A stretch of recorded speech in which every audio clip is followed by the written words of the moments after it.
Okay, well, it's 1 o'clock. I see we have 23 participants on right now, and people are still joining in. I thought it sounded like that was slowing down, but I'm going to give it just another minute, and then we will go ahead and get started.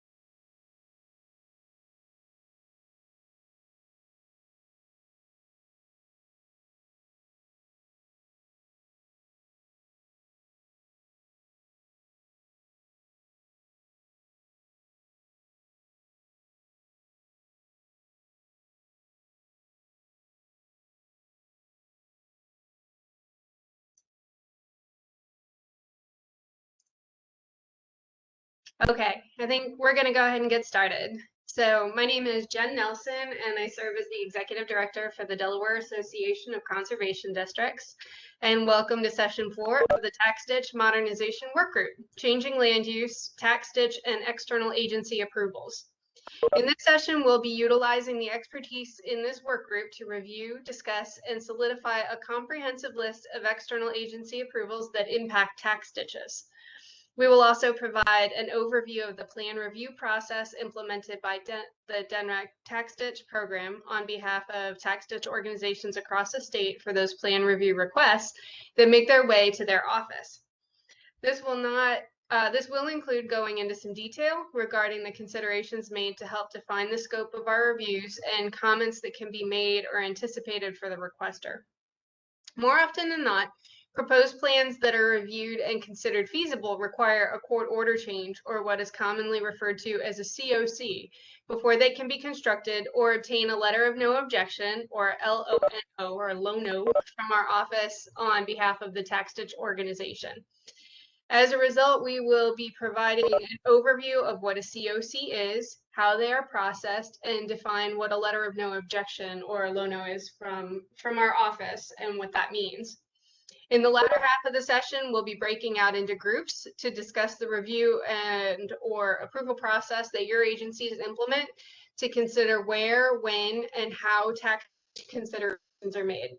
It's our hope that the information shared will allow us to identify when and where tax ditch considerations are most appropriately considered and addressed, not only to ensure that tax ditch needs and system capabilities are taken into account within proposed requests, but also to add efficiency to approvals for Delaware landowners.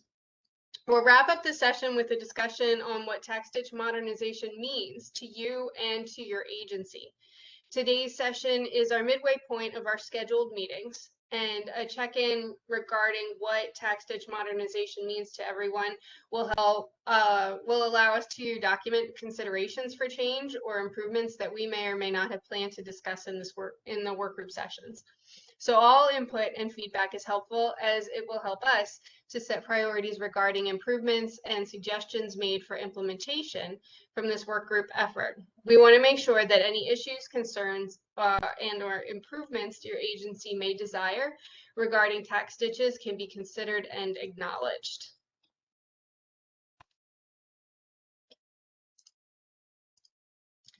So the agenda for today. We will provide background information on the items and content I just mentioned to include approvals that affect tax ditches, the DNREC's tax ditch program plan review process and considerations, as well as court order changes for the first hour. We will then have a brief break, and upon our return, we will share instructions for the breakout sessions. In the breakout sessions, participants will be grouped together based on similar agency representation. In these sessions, there will be a moderator and a secretary or note taker from the DNREC Drainage Program to help facilitate the discussion surrounding the questions shared last week and assist in summarizing the information presented in a debrief for the entire group. After the breakout sessions have been concluded, we'll have an open discussion surrounding what tax ditch modernization means to you and to your agency. Defining what tax ditch modernization means to the group and the agencies represented will allow us to further define needs and improvements that our office may or may not be aware of, and ultimately help to set priorities for improvements and future actions.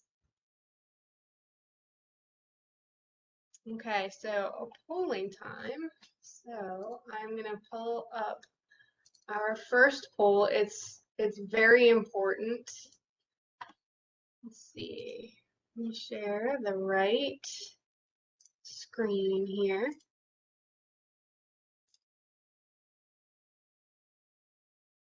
Okay, so hopefully everyone can see this, but we just wanted to start out with something kind of fun to help kick us off and get everybody in a sharing sort of mood. We know that people have opinions on this, so it shouldn't be hard. This is an open-ended poll, so just tell us who has the best ice cream. And actually, I did not go over the poll instructions like I usually do. So while everybody's thinking about this, I'm going to go over, if this is the first time that you've joined us this way, so you want to open a new message on your phone, and the number that you are sending the message to is 22333, and I'm doing this myself right now. And the message that you want to send is Jen Nelson 484, all one string, and you hit send, and you should join the poll. And I'm waiting. There's my confirmation message. So then I'm going to go ahead and vote 2 because I think I can.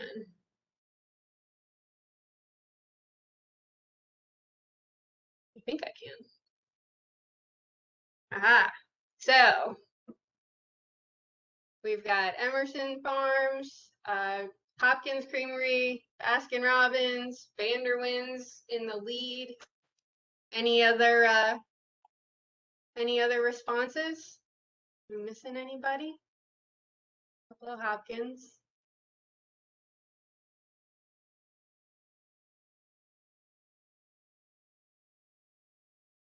So now that we've started off here, I think I know where I might be going after the tax ditch work group is over for today, because priorities, right? Okay, so we've got Woodside, we've got Udary, got a couple more that joined in here. So okay, I think we can probably go ahead and get back to our. Let me stop sharing here. Okay, and we'll bring up where we left off. Okay, so with that, now. Yep, it sounds like I'm turning it over to Melissa to go over the next couple of topics. Thank you, Jen. And good afternoon, everyone. Thank you for tuning in today to talk about tax ditches. To build from our conversations in the last couple sessions where we noted the common tax ditch right-of-way obstructions, today our plan is to review and discuss to help solidify a comprehensive list of features that, when they're constructed, may impact tax ditches. My hope is that this list will be utilized to indicate features that prior to their approval and ultimately construction, tax ditch considerations should be made. From this list, we can determine when the proposed features require external agency approvals and share resources or discuss with those appropriate agencies the support or resources that they need to incorporate the tax ditch considerations into their review and approval process. So on this slide, I've outlined, based on our previous discussions and experiences, features that are frequently requested by landowners or homeowners that may impact tax ditch systems. So small scale, individualized kind of situations, that's what these are. When these features are requested by an individual landowner, a tax ditch system may be affected if the requesting property has a tax ditch channel and or right-of-way on the property. So because it's a small scale, you can pretty much identify if a tax ditch is impacted because you're looking at that very specific parcel.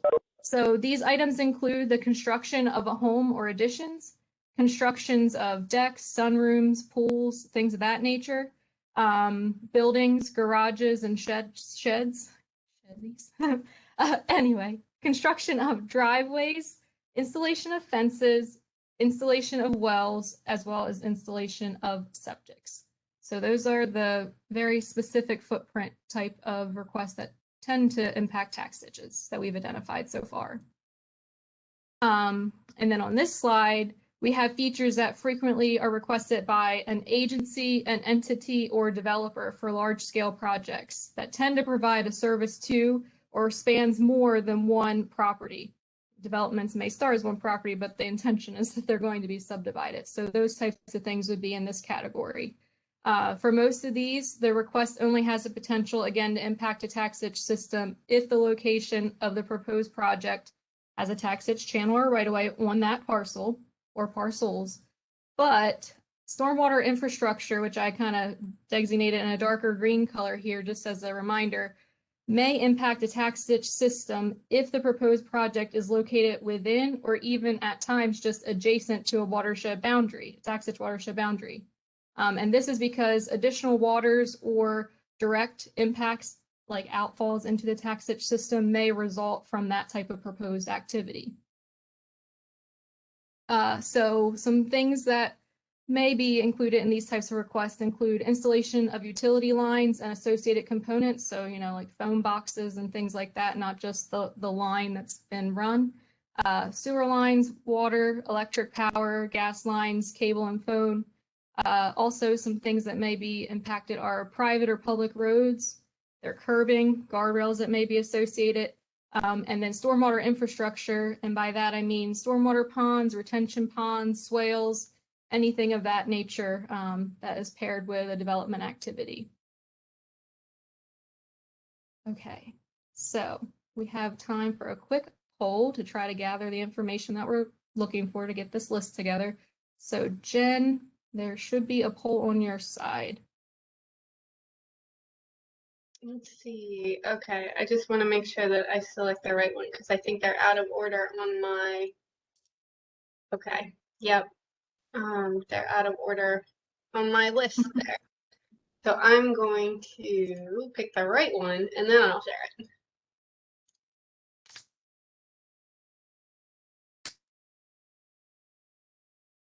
Go. So I think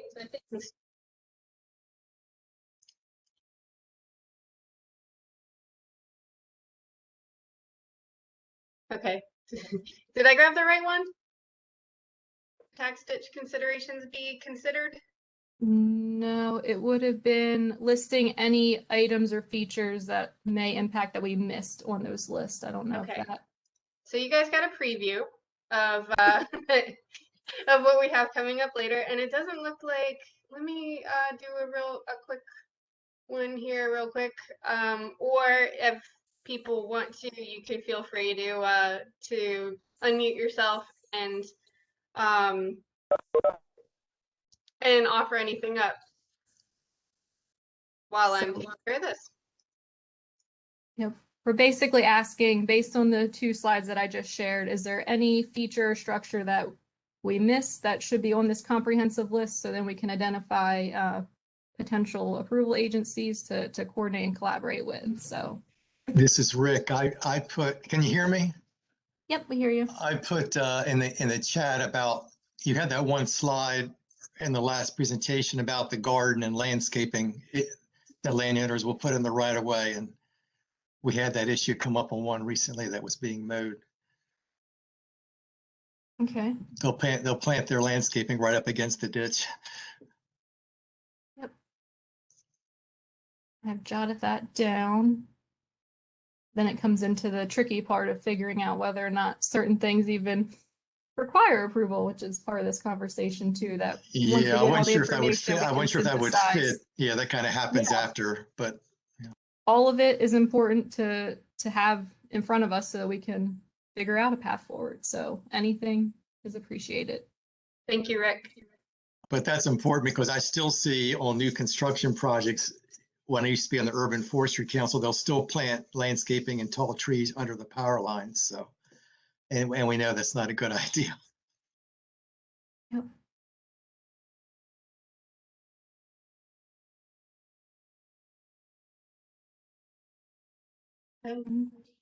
Trailers and campers.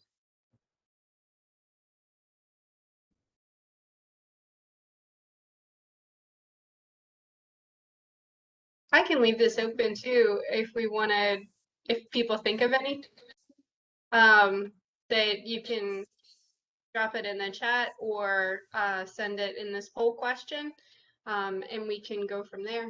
Does that sound good? Yep. That Sorry sounds about good that. to me. Sorry, I missed one. It's okay. Get my screen back up.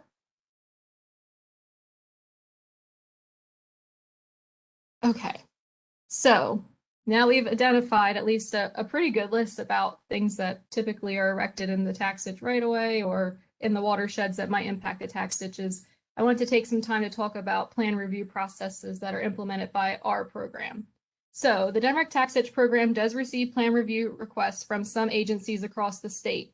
On this slide, I've identified the common plan review requests that our office typically receives. The plans on the left in the green boxes indicate plan review requests where the tax ditch program provides preliminary comments or considerations regarding tax ditch impacts or reported drainage concerns that should be considered by the requester when they're planning their project at that location. So these plan review requests include, so far, preliminary land use service or plus review requests. Sussex County Planning and Zoning submits plans to us to look at. Concept plans or ideas that landowners, consultants, different nonprofit agencies, things like that, that folks are just kind of considering doing. We will provide comments on those. And Sussex Conservation District's pre-application meetings for their sediment and stormwater management plans. We also are usually asked to attend if a tax ditch impact is anticipated, and we do that as well. And as a result of these reviews that we do, the output or what our office provides to these individuals are preliminary comments and considerations letters. So a pretty basic letter that outlines what we found on the site proposed and a path forward potentially from a tax ditch side of things. The plans on the right in the yellow boxes indicate review requests that have a design to review, and ultimately the requester is seeking concurrence from the Denmark Tax Ditch Program on behalf of the tax ditch organizations to their plans proposed. Our office will review the submitted plans and provide comment letters regarding tax ditch impacts or considerations that must be addressed in the plans that are submitted prior to our office being able to issue a letter of no objection, or what Jen had referred to before as a low no, to the requester and the respective agency where they're seeking their approval. So at times, a note in the comments letter, based on our initial reviews, would be that there's a need for a court order change based on their proposed plans and the existing conditions of the site with the tax ditch. So when a COC is needed, our office cannot issue a letter of no objection until the COC is fully executed, meaning that all required signatures have been obtained on that document. So the outputs of that type of plan review is a comments letter that could be reiterated multiple times depending on comments initially sent and given back to us with plan changes, court order changes, and then ultimately a letter of no objection. So the reviews of this nature that we typically receive at this point in time are Sussex Conservation District sediment and stormwater management plans. And we've recently been kind of establishing a relationship with Kent Conservation District as well to do that as well. The Denmark Resource Conservation and Development, or RC&D projects that are planned and would also affect a tax ditch channel or right away, we would look at those. DELDOT projects, they do incorporate us in their review stages. Sussex County building permits, we've been working together more recently, definitely trying to get ahead of this issue from happening more and more. But at times,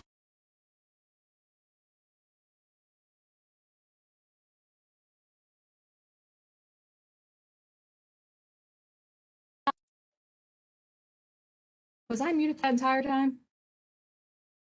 Not the entire time, but you did just cut out. I didn't know if it was just me.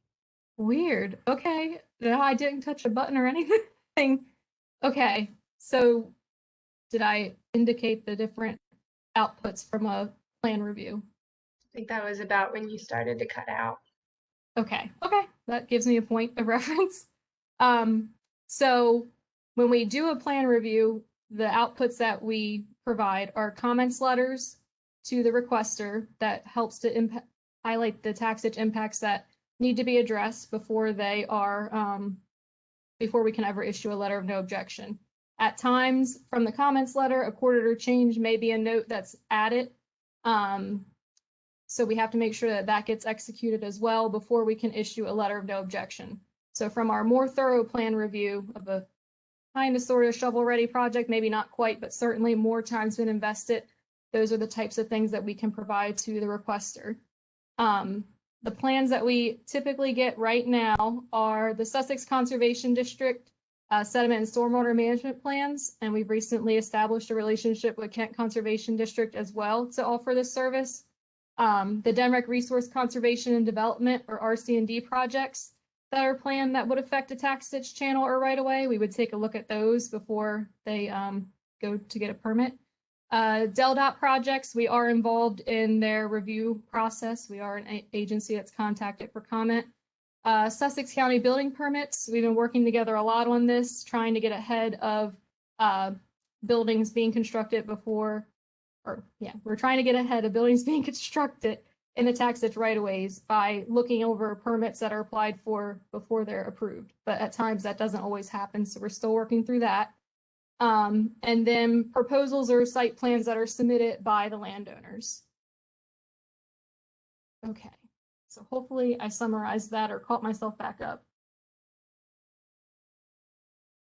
Okay, so as I alluded to in the previous slides, a preliminary review conducted by our tax ditch program are typically quick. They provide information that should or may need to be considered when planning a project on a parcel or parcels of interest.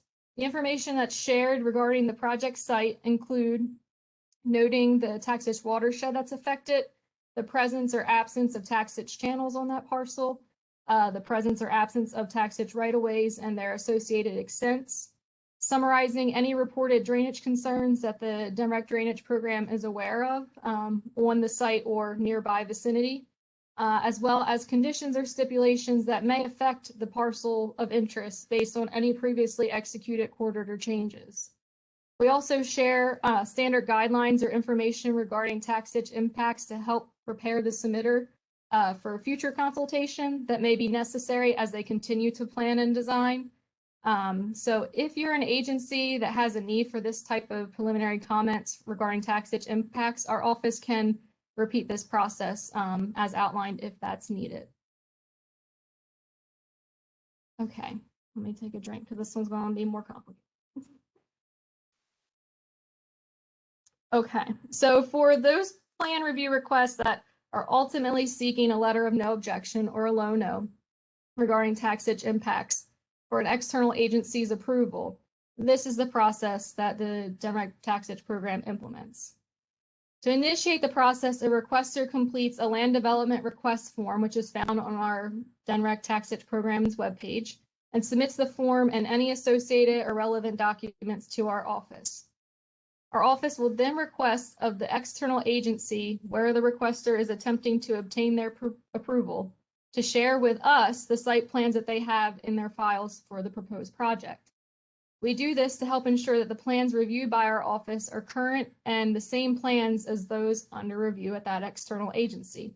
So far, if you're paying attention to the very wordy model that we have here, we've been doing this most frequently in collaboration with the Sussex Conservation District, so that's why they're noted in our process model as an example. But we can repeat this process with other agencies as needed. Okay. So here we have just an image of the land development review request form, which is located on our webpage. Individuals requesting the review of the proposed plans must complete this form, which requests basic contact information as well as notes of their proposed or requested changes and impacts to the tax ditch or its right-of-ways. This information, as well as a site plan that illustrates existing and proposed features and structures, as well as existing versus proposed location of tax ditch channels or the right-of-way extents that they're desiring, help to expedite the review that's conducted by our office. So a resource that we've recently developed and added to our webpage is this tax ditch guidelines for land development plans, which was developed to serve as a starting point for any land development project proposed on a parcel or parcels that have a tax ditch channel, right-of-way, and/or is located within or nearby a tax ditch watershed boundary. While these guidelines are not exhaustive, they were developed to further clarify what our office would need to see on plans to help reduce the number of comments that we make when we look them over and help to expedite our review. To further assist in planning of proposed project, standard comments or guidelines regarding utilities and stormwater management facilities are also included in this document for reference. Okay, so I know my slides are busy. It's intended to show that we do have a process mapped out, and I'm trying to summarize it for everyone. So once the request form is submitted and the site plans are received, our office begins our review. These plans are first reviewed by a planner housed in the DNREC Taxation program, and this individual reviews the plans, highlighting proposed interferences with the existing taxage right-of-way and prepares comments regarding these impacts and what must be considered or completed to resolve those. The planner will then hand the plans and their comments over to an engineer in our office, who continues the review of the plans to ensure the proposal maintains the integrity of the taxage channels or rights-of-way on the project location under review, and notes any items that must be addressed to achieve this. It's important to note that our review is confined or constrained to considering the taxage channels and right-of-ways on or along the project site at hand, what we're looking at on paper there. The comments made by these two individuals are then compiled, finalized, and shared to the requester to take action. Okay. Once all the comments made by the drainage program have been addressed, which may take multiple reviews or resubmissions, our office confirms that the plans we have reviewed as final are the same as those in the hands of the external agency that's planning to issue approval. Once this is confirmed, once it's confirmed that a court order change is not necessary, our office can issue a letter of no objection to the requester and respective external agency. However, if a COC is needed, our office will then begin drafting the court order change document. We've learned through our experience here that COCs cannot be started too early in our plan review process, since over the course of the plan review conducted by our office, as well as external agencies, proposed plans change, and it's often or at times resulted in the need to rescind a previously executed court order change document.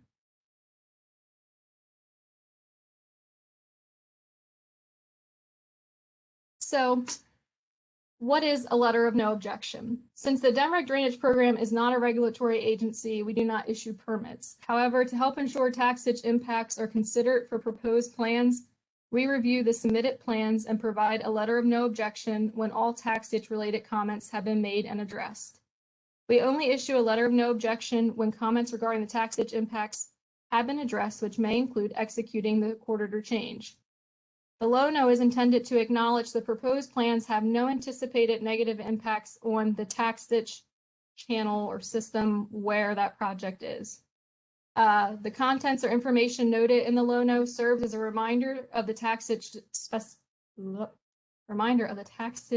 specifications made or highlighted through our plan review process. We also include general information regarding taxage channels and right-of-ways just to help improve awareness of them being on the property and things like that. And also acknowledge any COCs that are associated with that project, because COCs may have further guidelines or stipulations in them.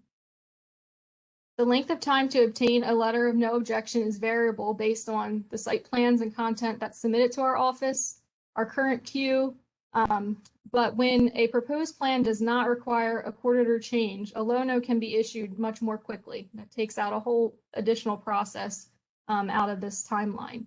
So when a proposed project requires a COC, it's again another process that has to be completed before we can even try to issue a letter of no objection. Okay, so what is a COC and how are they processed, things like that? So this slide shows different ways that COC requests come to our office or are submitted to our office. So for those projects that submit the taxage land development review request form on the left here, they are typically the larger scale projects that will ultimately impact more than one property. The submission of that review request form is sufficient, even if a COC ends up being needed through our review process. By submitting that, our office is able to identify either off the bat or over the course of our review when a COC is needed, and we'll also be able to determine the specifications and things to be outlined in the COC. However, for proposed projects that are requested at a single landowner scale, the taxage change request form found on our webpage on the right here on our slide is to be completed and submitted. The form gathers basic information on the property owner and what they're requesting to do that would require a change to the existing taxage channel or right of way. And completion of this form, as well as the submission of a site plan, is necessary for our office to begin our review and even understand what the request is being made. We use that information to consider what's feasible, discuss with the taxage officers what they're agreeable to, and hope to obtain a concurrence or work to obtain concurrence from them. Okay, so continuing, picking back up on our model of how to move forward with a court order change. So if we're trying to obtain the court order change to provide a letter of no objection, we continue with the court order change process. So from the final proposed plans, the planner that reviewed the plans initially will provide an individual who drafts the court order change document the comments or items that must be addressed in that court order change document. So items noted may include changes to the taxage right-of-way channel location, conditions that are agreed upon, reducing or moving right-of-ways, and things like that. Once the COC is drafted, it is then shared and discussed with the taxage officers to ensure their concurrence.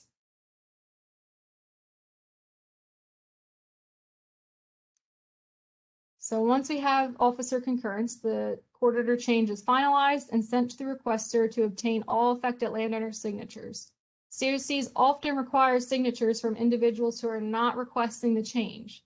Due to the nature of taxages, proposed changes may impact more than one landowner, and subsequently they must sign the court order change document as well. So then once the court order change document has been signed by all identified parties or landowners, the document is returned to the direct taxage program to obtain the final signature from the Division of Watershed Stewardship Director. Once the signature is obtained, our office can then issue a letter of no objection for the respective project as it's considered effective at that point.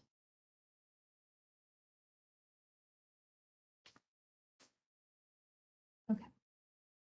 So some steps to really close the loop of a COC. Once the fully signed court order change is returned to the taxage program, our office files it with the county prothonotari's office, and once we have acknowledgement from that entity that it's been clocked into their docket, instructions for obtaining a certified copy from the county prothonotari's office, as well as instructions for recording the certified copy in the recorder of deeds office, is shared with the requester. It's the requester's responsibility to file and record in the recorder of deeds office. At this point in time, our office will also update our taxage data so the change that was executed is reflected in all of our GIS mapping and things like that, and our web maps. And again, a letter of no objection is prepared and shared with the requester so that they can move forward with their proposed project. Okay, now it's Jen's turn again for a poll.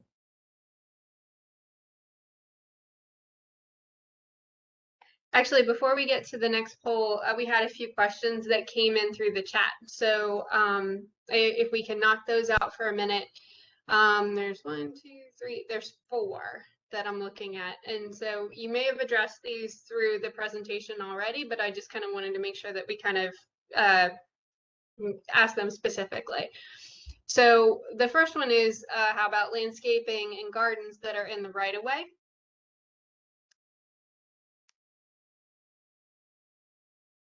So that's in regards to the features missed on that list of proposed or features that we're trying to identify. I don't know that gardens or landscaping is something that we can in writings address at the moment because they're not permanent. Like the taxage right-of-way obstructions and things like that are noted as permanent features, but I recognize the issue with running across these things in the field and not being able to handle it. If it's hardscaping, that's completely different, and obviously someone hopefully maybe would have had to approve that. But gardens I know are kind of a hard thing to tackle. So I've noted those on that list of features to consider, because yeah, I think that's the way to move forward on that, to see if there's anything we can do. I don't think we Okay. would be issuing letters of no objection for gardens listed right. I don't think that will happen, but it's noted. We will revisit that one if that's a Okay. fair answer. Let's see. The next one, if a court order change is a legal document, I know you kind of discussed this in the last slide, but would this be recorded with a county? So how I've described it is how the COCs are recorded at this point. I mean, the Recorder of Deeds office is in the county. So yes, ultimately they do get filed with the Recorder of Deeds of the county. I don't know from that point if anyone else has shared the information. Hope that's the right answer, or yeah, I don't know if there's anything else. Brittany, anything to chime in on that?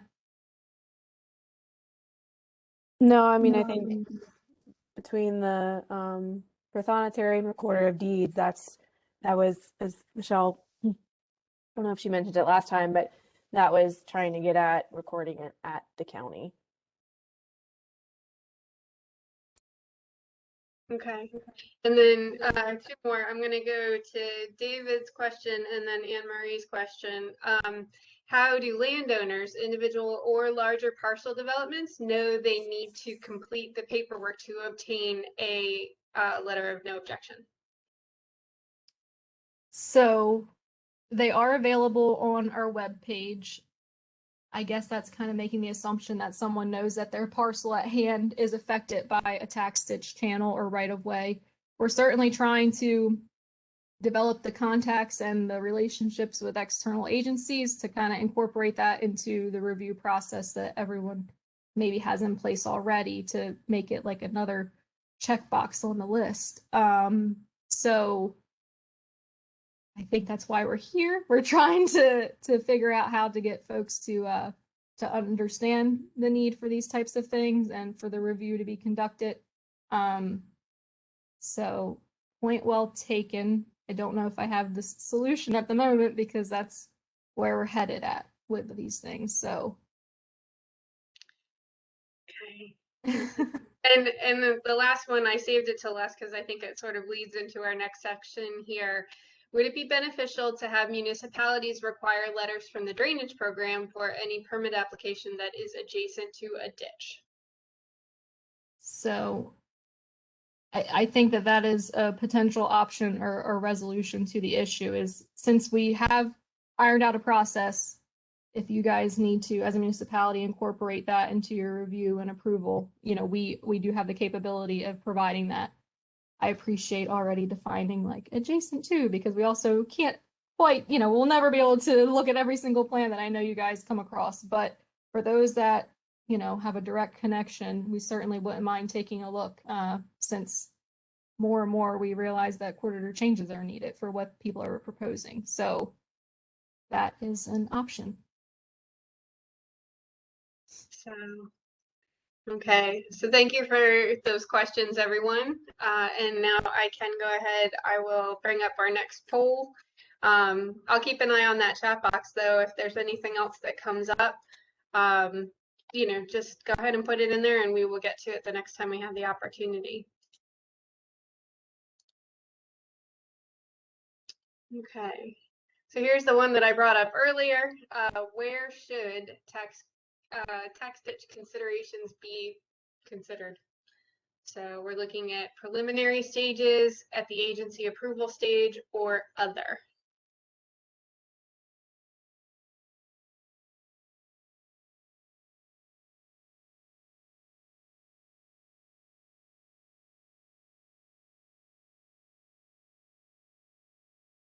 So far, people are thinking generally that the preliminary stages plus review, planning and zoning are preferred.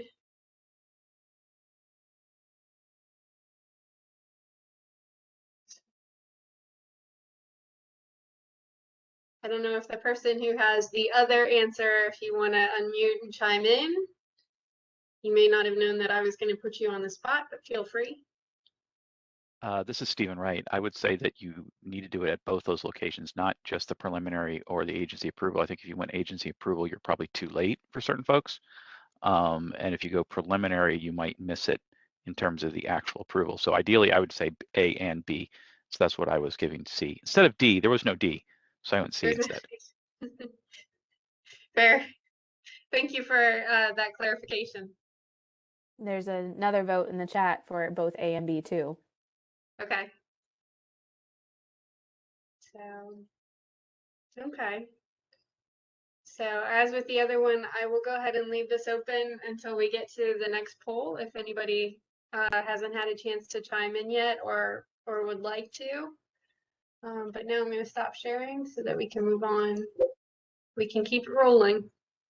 And Jen, I don't know if you saw, but there's another question in the chat. I didn't know if you wanted me to bring it up or if you had it I didn't because things change around when you share it. yeah, when I share. Let's see. So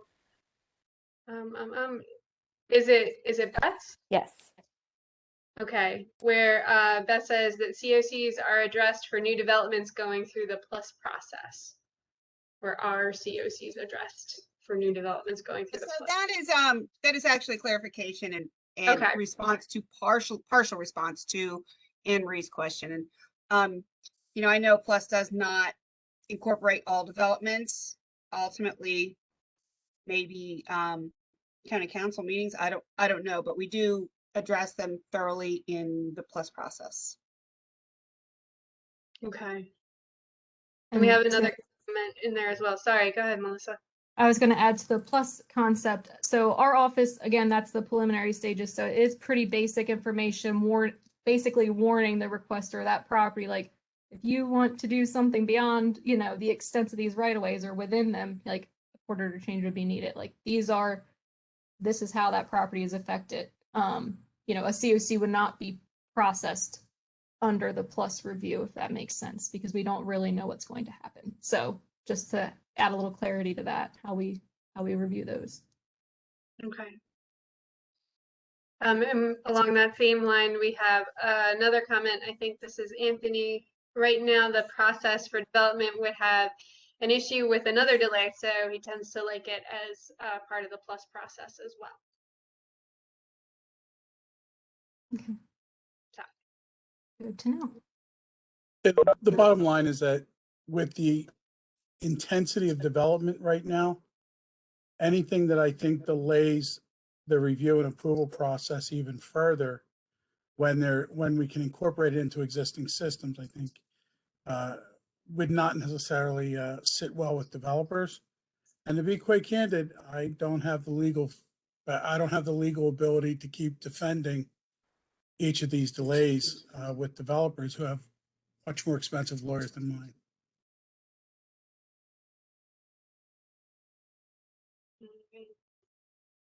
Thank you guys for those comments and clarifications. So, and this is Brittany, I just wanted to add the flip side of that is we have had instances in the past where a development has gone in and changed a tax ditch system completely, and then that's resulted in a lawsuit against, well, I guess I should say, it could result in a lawsuit against the developer for changing the tax ditch without having legal justification for it. So it could go in reverse too. I'm speaking more hypothetically right now on that. Yeah, this is Will Casop. I'm with the Delaware Department of Justice and provide some legal advice to the tax partners, and just reiterating what Brittany mentioned, that is accurate. There could be legal ramifications if a developer were to proceed without obtaining the necessary prior approval and creates an obstruction or damages to tax ditch. But we're also mindful of the need for the process to move along promptly. Yep, thanks for that, Will. Okay.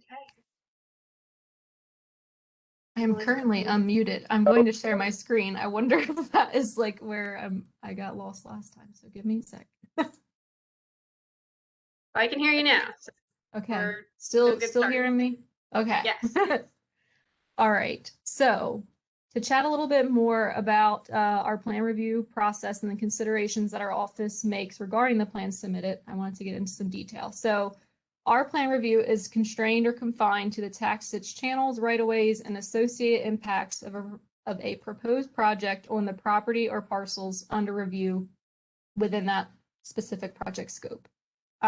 We review plans to consider impacts to the tax ditch channel, the right-of-way, the watershed boundary, and we also review specific features located within the tax ditch channels, such as drainage or stormwater outfall locations, also crossings, and we would review those crossings to ensure a minimum pipe size is met that handles the tax ditch design flows. Most of the time, our sizing is smaller, our minimum size is smaller than other agencies' requirements.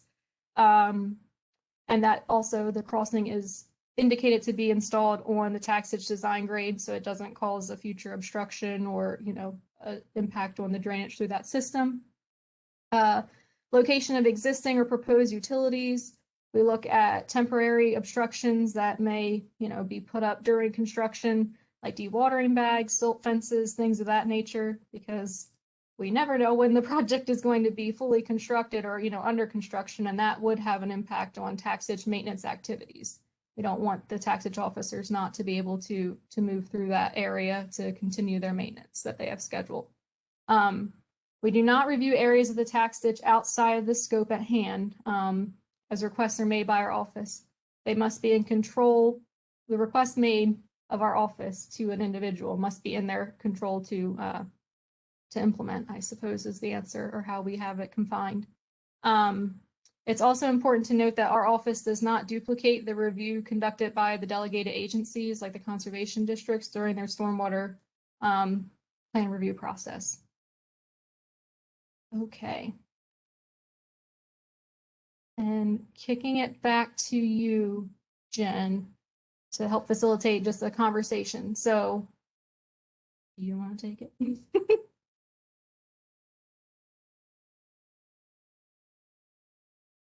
If not, I can move on.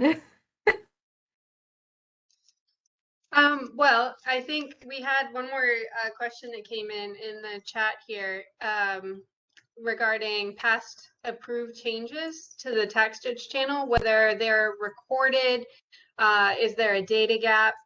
They're curious as to what historical records DENREC has on file for past changes. So I can say that this land development review process that I have outlined today has been a more recently ironed out process. I wouldn't say that our office did not review plans before, but it was not nearly as formalized as what we have today that you see. So it is hard for me to find past approvals from our agency regarding a proposed project unless there was an associated court order change that was completed at that same time. But obviously back then a COC could have taken a little bit of time, and that may not have been executed. So there is certainly a gap in data on that front, but we are working to change that and to better document the responses that we've provided.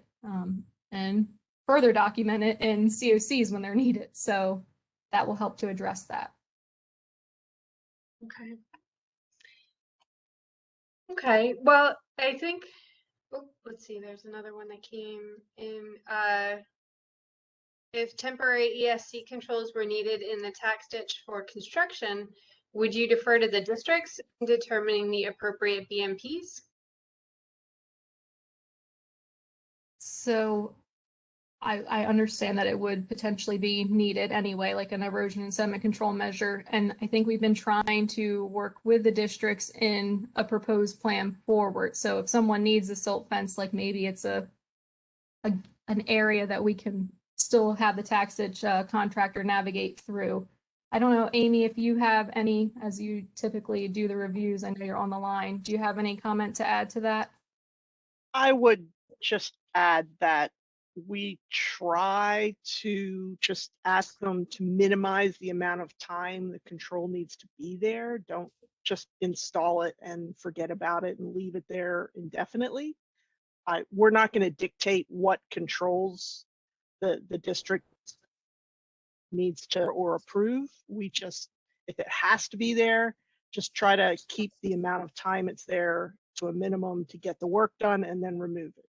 I think we've made comments like that a number of times, but we're not dictating to them what controls they should use. That's between the district and the applicant to decide what's necessary.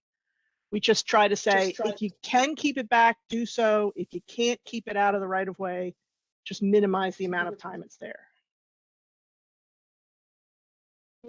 Fair point. And as recently as today, I have a silt fence that I have to figure out how much longer it might be there because the officers are concerned for mowing. So like they are things that are frequently brought up. I mean, I know we're not dictating it, but it is on the officers' radars. It does impact, you know, the schedules that they have. So figure that out. So I know we're kind of coming up on our break time here, but I want to take just a minute to open it up for discussion with if there are additional items that should be considered during plan reviews. You know, we've kind of talked about a lot of different things that are considered, and Melissa's done a great job of walking through the process and what people consider and when.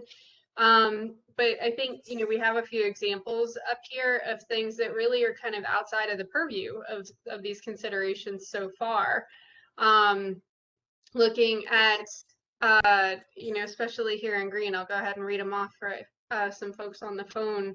But 100-year storms, anticipated development, area flooding, downstream restrictions, and climate change, which is of course a big one that gets a lot in other sort of processes and topics and things like that. But you know, everybody kind of has their hands full with tax ditch considerations before we've even gotten to some of these issues.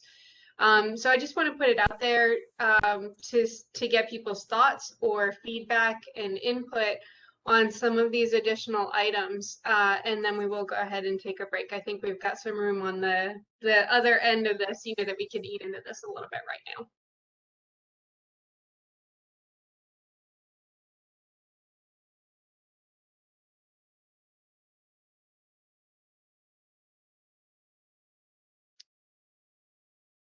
Okay. So I'll also add to that question. If we in our process you see something that can be streamlined with something you do or made simpler, we are open to suggestion to get at what you were talking about, Anthony, is slowing down things. We don't want to slow down anything, but at the same time, we're seeing the repercussions of not formally doing these reviews, and we're trying to correct that. So again, open to any and all input. Thank you, Brittany.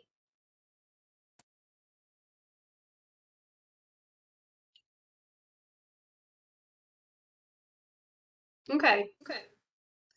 Well, it sounds like nobody has any kind of immediate thoughts on this, but that doesn't mean that it isn't something that we can get into later when we talk about tax ditch modernization and everybody's sort of priorities then. So with that, I think, why don't we take a, I don't know, 7-minute break? That we've started into that a little bit, but we'll still return at 2 p.m. To get started and get into our breakout sessions. Does that sound good? All right, then we will see everybody back at 2.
Okay, we are at 2 o'clock. So everybody, if you're back, just give me a thumbs up in your reactions there.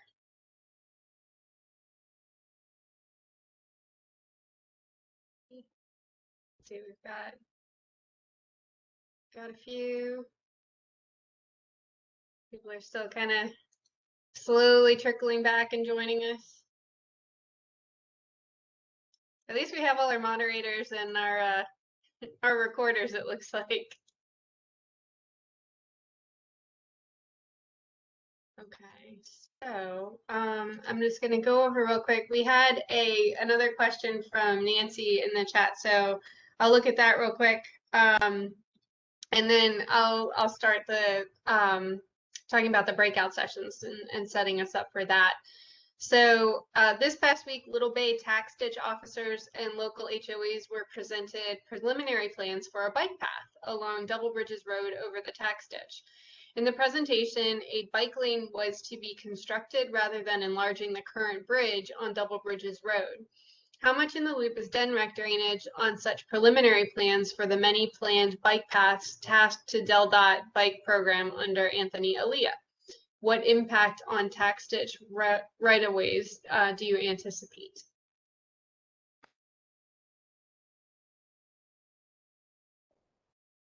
Okay, so I personally am not aware of that proposed project at this point in time. I think that DelDOT probably, in the experience that I have so far, will send us further along plans if that makes sense. I suppose there could be a right-of-way impact depending on like the point along, like the start and end, if it's over top the ditch or whatever. But that's a good question. I think that we generally receive plans that aren't so preliminary at this time through DelDOT, because what I see is usually a plan set with a bunch of engineers commenting. So I think it's further along than just like a point of reference, if that makes sense. But again, part of the reason why we're here as a group trying to identify those points.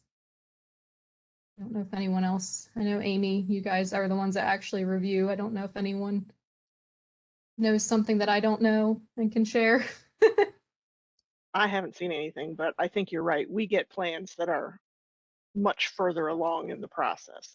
I think this is just like community meetings to discuss preliminary stuff, so we wouldn't necessarily know anything about it at this stage. Come later. Come in later. Right. Okay. So what we're going to do next is, I believe Brittany has assigned everyone to breakout sessions. We did these in our last work group meeting as well. And so we have a moderator and a recorder in every session so that each one of those people can focus on their duties. And so what we're going to ask everyone to do over the next 45 minutes is to talk about, to examine these 5 questions that have to do with your permitting and approval processes and how, whether or not everyone has the resources that they need to consider tax ditch impacts. So I'll go over these here, and then everyone has them all of the moderators have them to consider with their group as well. But the first one is, can you briefly describe your review process, highlighting where and when tax ditches are considered? Number 2, how comfortable are you in verifying requests made that have no impacts to the tax ditch? Or actually, let me put the emphasis in a different place when I read that question. So can you say, with the tools and resources that you have available, that the requests that you receive have no impacts on the tax ditch or not, basically? Number 3, do you understand the need of court order changes to be processed for requests that made that impact tax ditches? And when do you share these requests with the DENREC drainage program for review? Or can you identify any improvements to the current plan review process? And finally, are there any other considerations that should be made during the plan review process? If so, please identify. And just so everybody knows, when we go into breakout sessions, you might be called on because we definitely want to get feedback and input from everybody that's in the groups. And then the recorders we'll take a few minutes when we come back together to share those responses out. So with that, I think we're ready to pull everyone into their breakout sessions. All right, you guys should be heading over in just a second.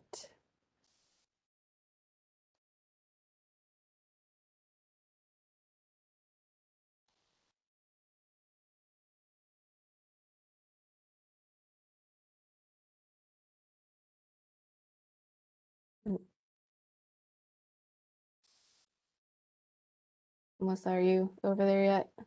Yeah, there you go. And for those of you that are on the phone, unfortunately, we don't have the ability to move you into a breakout session unless you are from a computer. So they will be in there about 45 minutes, and then they'll join back up to discuss if you would like to take a break.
Hey, Michael, thanks for joining us.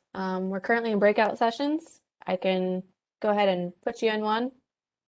You can unmute yourself if you want to chat.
Hey there, we have about 28 more minutes when they come back from breakout group session.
All right. I don't remember how to look, but I think that everybody has been whisked away from their breakout session and deposited back in our general session. So I think what I'm gonna do here, Brittany, how many? We had 4 breakout sessions, right? That is correct. And everyone should be back. Everyone should be back. And so we were numbered, and I hope everybody knows what group they were in. I'm pretty sure I was in group number 1. But if we need to kind of call people out, we can do that. So I was in the group, I was moderating / participating, and Melissa was taking notes in ours. So I'm gonna let her take a couple minutes to hit the highlights. So our group had a very fruitful conversation. We actually were talking about specific projects too, so it helps to show how much collaboration amongst agencies kind of helps facilitate progress. So essentially, we acknowledge that there's a lot of things that overall should be considered or ought to be considered when someone's looking at a plan, and the lack of, kind of a checklist. There's a laundry list of programs and considerations that should be made, but there's really no checklist to help those individuals that receive these plans to know all the things that they should be considering. And on top of that, even just something to point individuals into the direction of the point of contact most appropriate. So a development of a checklist was suggested with that information, which I think would be helpful for those on the call. But in respect to tax ditches specifically and their impacts, it certainly was a revolving theme that improving our collaboration and coordination with the drainage program, or external agencies' collaboration and coordination with the drainage program, would be helpful in tackling the requests on their plate that have noted taxage impacts. Some happen, some don't, but it does seem like we're going to try to move in the direction of doing that moving forward, and to work on the continuity of project reviews, which again, through the collaboration with the agencies, will be better. And ultimately, it was kind of noted that all requests can be different, so agencies will take an initial stab at trying to understand if a tax ditch is impacted or not, but it will probably warrant a conversation with the drainage program to really iron out how to resolve or move forward with the plans that they're looking at. So I think that summarizes our discussion pretty well. I don't know if Jen, if you had anything else to add, but other than that, I would move on to the next group. Okay, well, that sounded good to me. Okay, so with group number 2, who was the note taker reporter for that group? Is that the municipalities one? Yeah, I think it is, Heather. That was me. So it was pretty good. We had a couple people that feel like they are could use a little guidance from our office to kind of help them along. And we had a couple people that are kind of know what's going on with tax ditches, and they already are looking for tax ditches when it comes to building permits. Same way with the quarter order changes, a couple of them already understood that, and then there are a few that would like to have a little bit more help from our office and going over the process of the quarter order changes. I believe, what was the one? Oh, so one of them wanted to know, are tax ditches part of the comprehensive planning? Like our plans, and that's something we were going to get back with them and let them know. I think they were going to ask Beth Crumrine that question. Marcia, is that right? Yes, and Beth is on the line, and I know we followed up with Jamie and Josh on that question, but if Beth's on here, I don't know if you want to take it. Okay, go ahead. Yeah, so the place for the comprehensive plans are big. It's the big vision. So I think the important thing to add and incorporate in comprehensive plans for towns is the fact that tax ditch systems exist, and what is the goal and the vision for the maintenance of those systems and providing adequate rights of way for those systems. Now, each comprehensive plan is going to be different, and that's one thing we learned. There's not one size fits all, but I think the vision is important, and general guidelines. And then the details are left for the design process. Thanks, Beth. Thank you.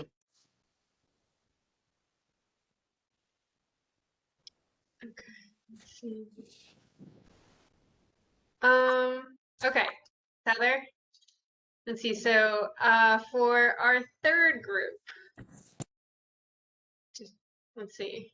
Might need some help from Brittany. Okay, let's see. Look at my notes here. Michelle, I believe you were the note taker, is that correct, for the other municipality group? Okay, there we Yeah. go. Thanks. That's with the KCD, and I'm Yep. not with municipalities, or, Well, yes, you're good. okay. So most were familiar with the review process in the sense of reaching out to DNREC Drainage Program for assistance regarding if it impacts a tax ditch and a response. Some were primarily doing in-house review, but now referring it to us to review. I'm looking for how comfortable they were with verifying their requests and the impacts at no tax ditch. Most of them were familiar with tax ditches if it involved their specific duties. Online resources was brought up numerous times, and that it's a good tool using the MAP app and other online resources to determine if a tax ditch is impacted in any way, and then if it is, to refer to the drainage program. Quarter change process, not a lot of familiarity with the nuts and bolts of the details of how and why a CUC is processed, but definitely that they are sometimes a needed event that needs to occur. And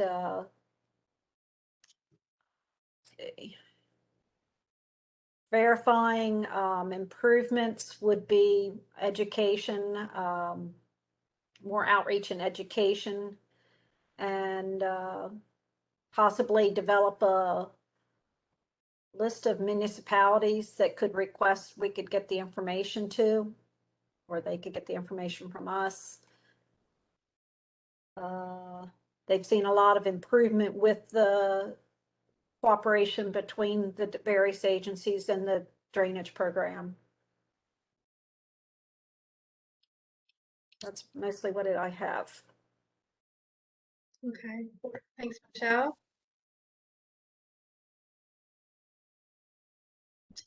And the last one is Aaron and Allie. Thanks, Brittany.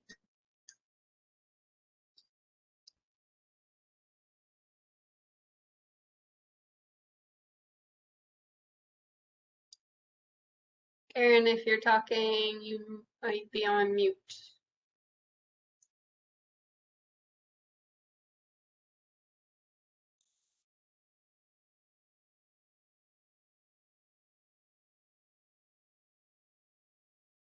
See, your microphone is green, but I don't hear anything. I don't think my microphone is working. Okay. I don't know. Can anybody else from Aaron's group volunteer or hit some highlights from that group? I don't know if you wrote things down on a computer where you can copy and paste everything into the chat and I can read it off, or however we can get that feedback or capture that. Jen, I'll jump in here a little bit. I obviously don't have all of the notes in front of me, but I can say that the general consensus for questions 2 and 3, question 2, for the most part, our group, they all felt very comfortable with the tools and resources that were available. Like the last group mentioned, the online resources. Also, we had some tax ditch officers in our group, and so they felt that contacting the drainage program staff was also a valuable resource for them in answering questions, or if they were presented something by landowners. Most of the group also felt that they understood the need of court order changes. A lot of them also mentioned that this presentation and the work group, the previous sessions of the work group have helped to clarify that process a lot more. And that's been really valuable for them. And I believe overall, there weren't too many improvements to the current plan review process. I think one thing that was mentioned was more education on the front end so that landowners and other stakeholders are aware of tax ditches and the impacts that that might have on any projects. So I believe that was definitely something that was mentioned. Those are the things that I can think of off the top of my head, but if anyone else wanted to jump in, feel free. Can you hear me now? Yes. Okay, good. Yeah. Okay, so I got it to start working. Okay, I just I guess follow up. Hopefully I'm not repeating something that just happened, but as far as the first two ones, I think that was pretty straightforward. Most people were comfortable with the way they were handling things, and they're comfortable with the interactions with DENREC. The third question, in terms of the COC, seemed like they were pretty comfortable with that as well. Yeah, the fourth question, as far in addition to the education, I believe there was concern with the involvement with county and municipalities. Some of their projects fall through a threshold, like whatever thresholds being used by the plus process. So that sometimes can cause some jam ups on the back end where they initially avoided the plus process. Then towards the end of the project, it comes into consideration. And as far as some of the concerns moving forward, we're certainly mainly we're around utilities. Utilities are somehow avoiding getting put on some of the plans. So any sign of that kind of electrical lines or anything like that, that's causing issues with developments and their impacts on tax ditches. There was also a suggestion that potentially even ditches where they need to be maintained that aren't currently tax ditches, there may be a need to create tax ditches where those are for new developments if long-term maintenance is needed.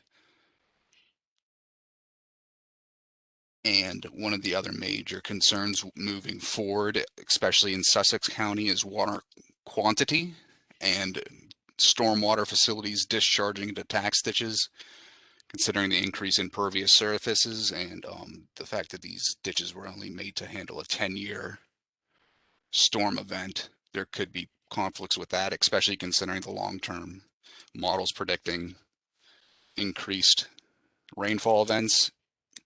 And it's also compounded, especially within tidal ditches that outlet into tidal waters.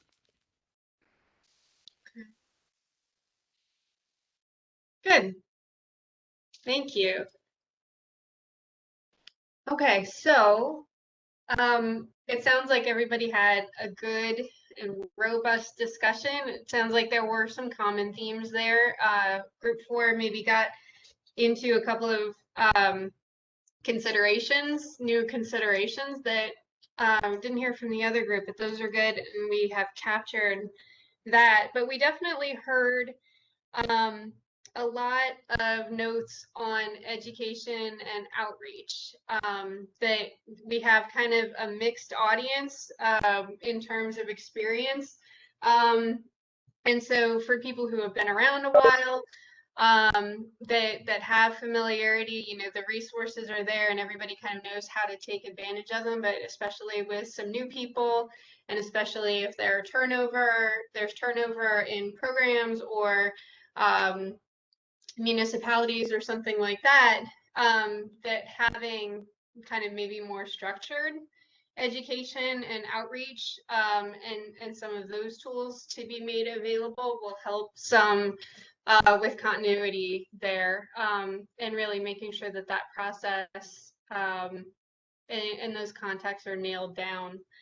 I'm just looking through my notes to see if I've missed anything from that. But I think you know, I've written these down here. I'll definitely share that out, and everybody has their individual notes as well that we can record and make sure that all of that is considered in our final report. Was there anything that I missed in that summary that we want to make sure has its proper focus and emphasis there?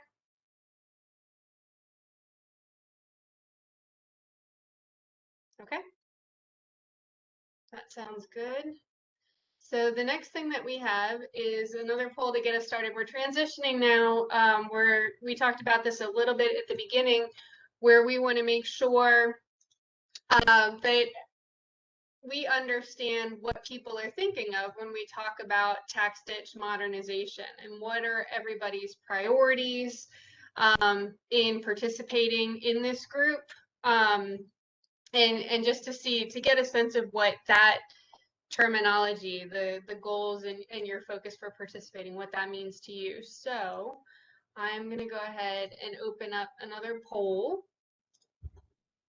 This one is open-ended again, but this is just to start a discussion. So this is teeing us off to talk a little bit about what does that term, tax ditch modernization, mean to you? And what are your priorities for participating in this group?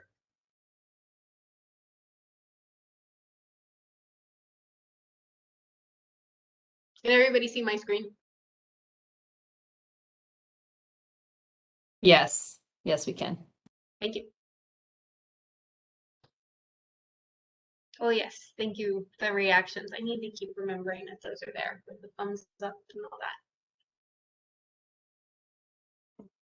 There's a comment from Jim saying stormwater is not a required element of a municipal comprehensive plan. Did you want to expand on that? Any, Jim? The stormwater is, oh, go ahead. Yeah, typically, your wastewater and your drinking water are required elements. Been trying for several years to get state planning to make a requirement for the municipals to go ahead and have an element in their comprehensive plan of stormwater, which tax ditches would fall under that. So you would go, your stormwater infrastructure would be identified and needs discussed in your comprehensive plan, but that is not the case yet.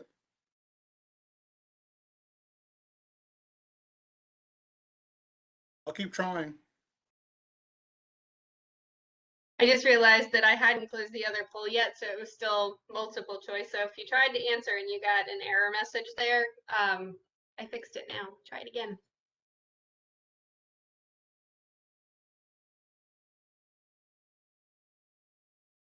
And thanks, Jim. Was there another question that came through the chat? I saw it pop up for a second. Yep. So Anthony, I think you're stating, I am confused as we discussed that tax ditches are not stormwater management elements.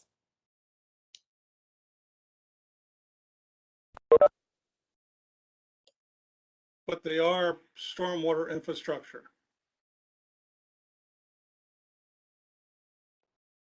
So I think what you're trying to get at, and let me know if I'm wrong, Jim, is that they may not have been designed that way, but people are using them as such. Is that correct? Hey, Correct. do you mind if I make a statement? As Stephen Wright dealt at, stormwater and drainage are legally two distinct things. They exist in law separately, but sadly, this is a situation where law and physics do not match. The water falls from the sky, and it goes someplace. And so when it's flowing in the ditches, they typically call it drainage, and when it's being stored for water quality, they typically call it stormwater. But they're all interconnected in reality.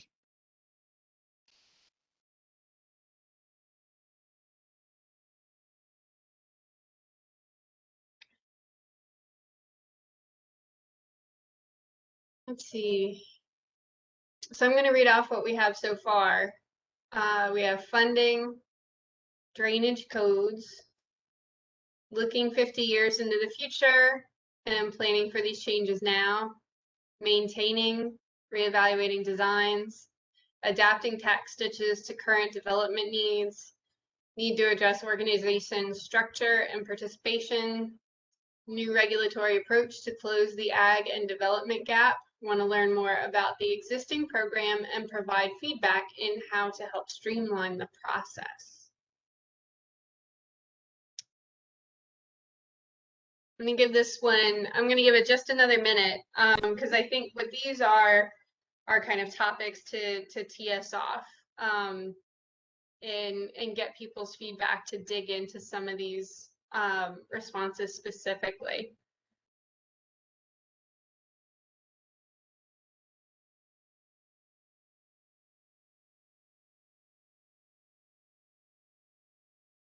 Okay.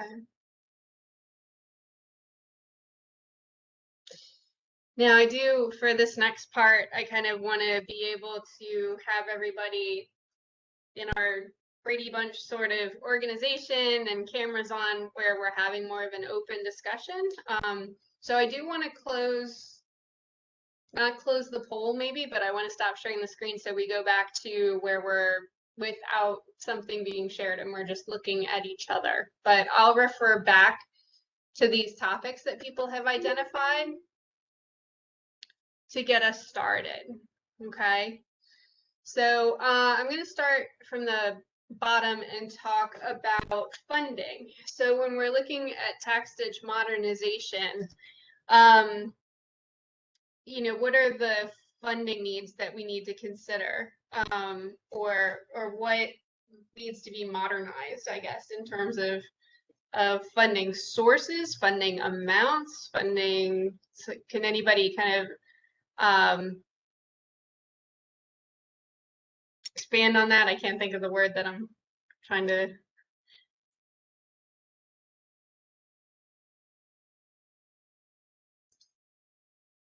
Just like meeting the current maintenance needs, Maybe. funding for that.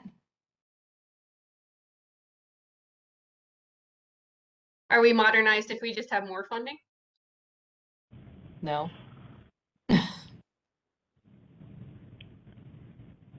Smart funding. Right. Yeah, this is Josh from the city of Dover. Can you hear me? Yep. So I wasn't the one that made the funding comment, but I will piggyback on that because I think it's a valid point. So, you know, these tax ditches were created to self-fund, right? If you need to raise taxes to do the proper maintenance, then you can all vote and raise the tax warrant yourself, you know, to fund what needs to be funded. But I just feel naturally, you know, nobody wants to increase taxes on themselves. And so it just seems that I can only speak on the ditches that I manage at the city level. But one of the prongs in particular, it seems that it just was let go. You know, they just were happy with the tax warrant rate where it was.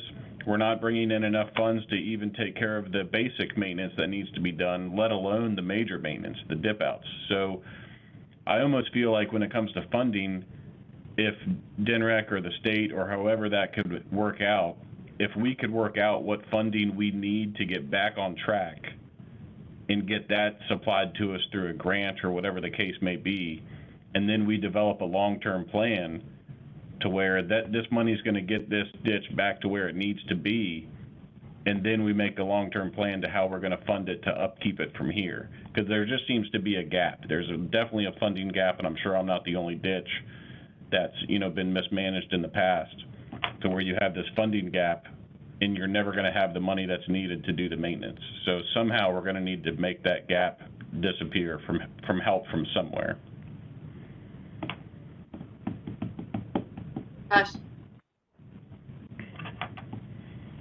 Could I interject a notion while you're talking about the subject of funding and public resources? Yep. So in addition to the network of tax ditches, there are also miles and miles of drainage systems that were originally put in the 1930s with the Civilian Conservation Corps, and when the tax ditch system evolved, like during the 1950s and 60s, in many cases that was improvements to that initial infrastructure that was put in. But there are miles and miles that never had tax ditch creation on them.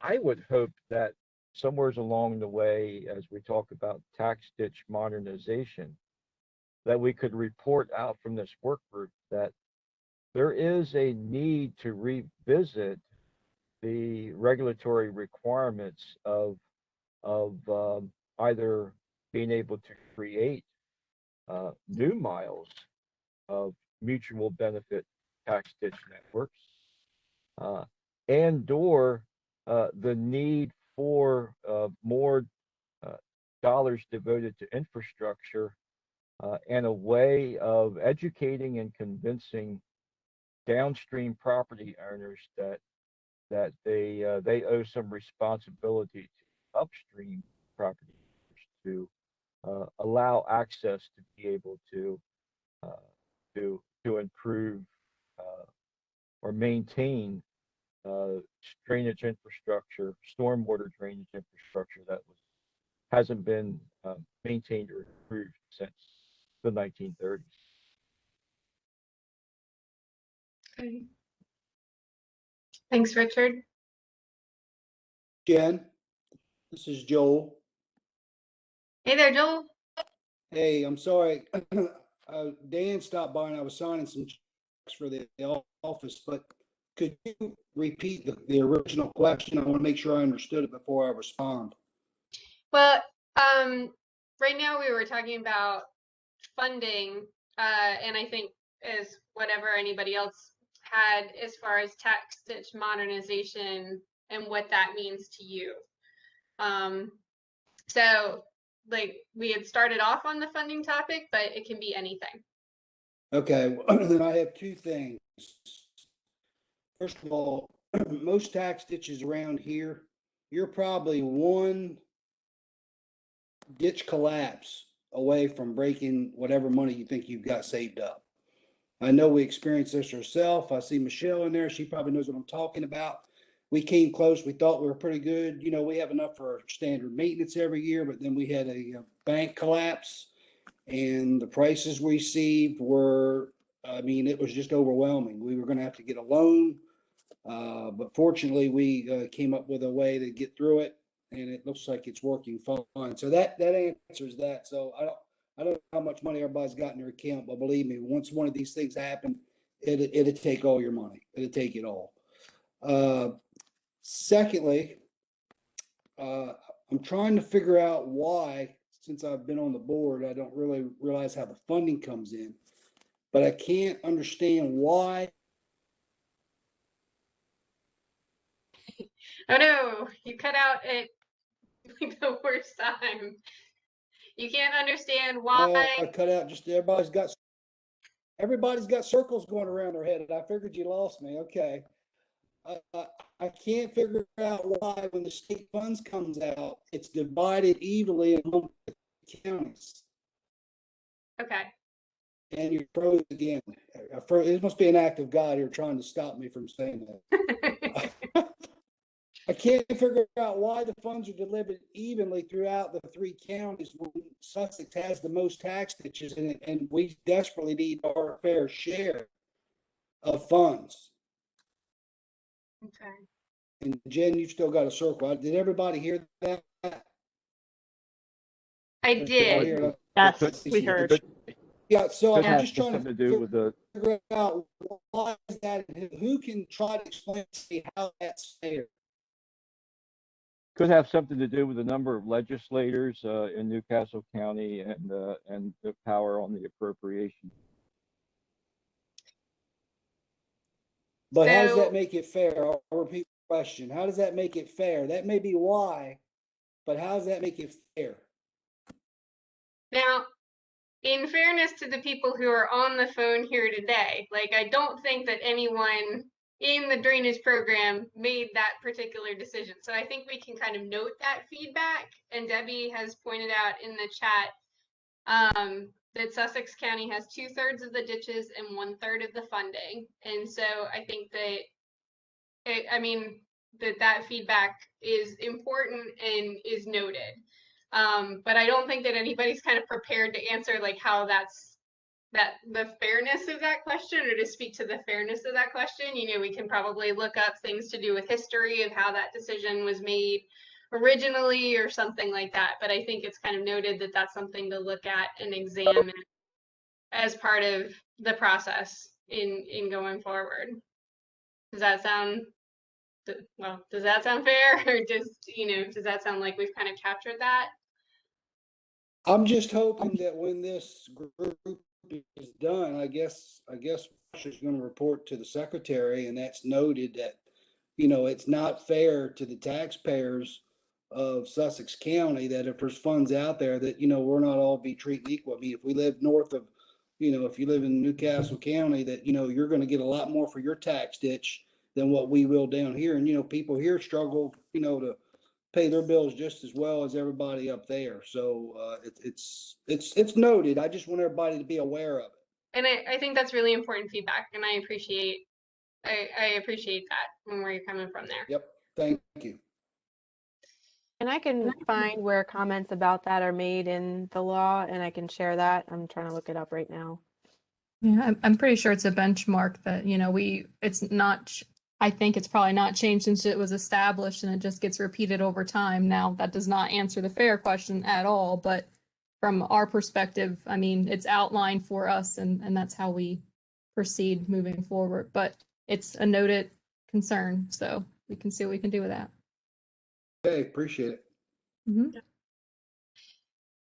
I'm looking back over our list of responses with tax ditch modernization. We haven't had any new ones that came in from the ones that I read earlier. I'm kind of trying to look through and see if there are themes or something like that, but I wanted to kind of turn it back to the drainage program to see, like, are there any of those concerns that you wanted someone to elaborate on a little bit more or to expand on?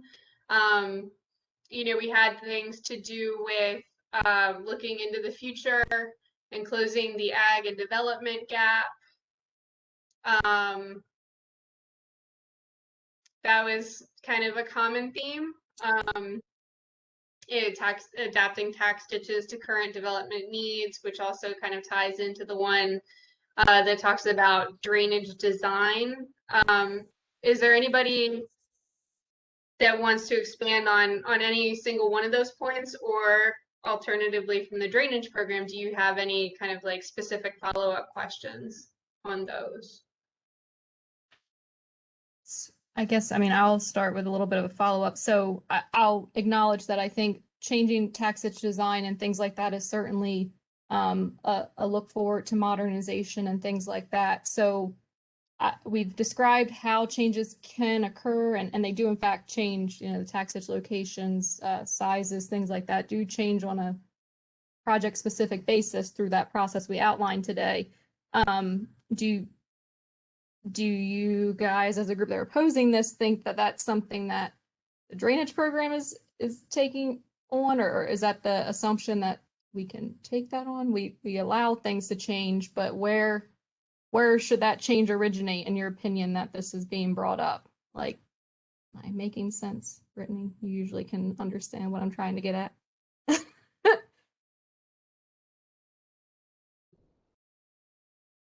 Like, we acknowledge the need for change. We run across them every once in a while, but where is a good point of, like, I guess, promoting change, or,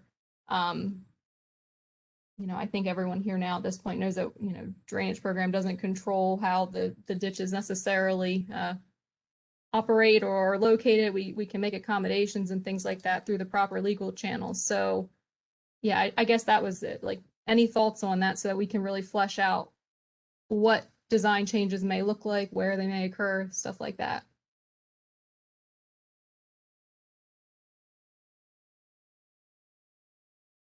Go for it, Bob. I see you.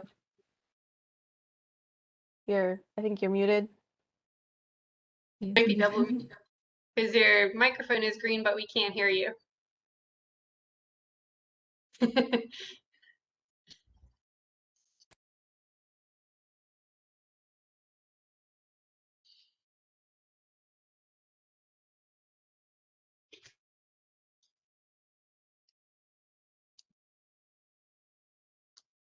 Can you hear me now? Okay, Yes. so the thing that I wanted to bring up is that the ditches that I'm familiar with were designed in the 50s and 60s using methodologies that are just that are old. We just have better ways of figuring out the design storm. They weren't even designed with a design storm. They were designed for a particular amount of runoff and not much runoff. And so I kind of think that a higher set of design standards might be appropriate. Also, using the one-to-one side slopes is something that we talk about in the office a lot. Don't know why they would choose to do that in 1952 and in the year 2021. I think a one-to-one side slope in this sandy soil really doesn't seem appropriate. So the engineering standards have to be part of the modernization, I would say. This is Beth Kramer, and I just wanted to add that we really, really need to put emphasis on what is this going to look like in 30 years, in 50 years, because what kind of anticipated increase of precipitation are we going to see as a result of projected climate change? What will 15% increase look like? What will 25% increase look like?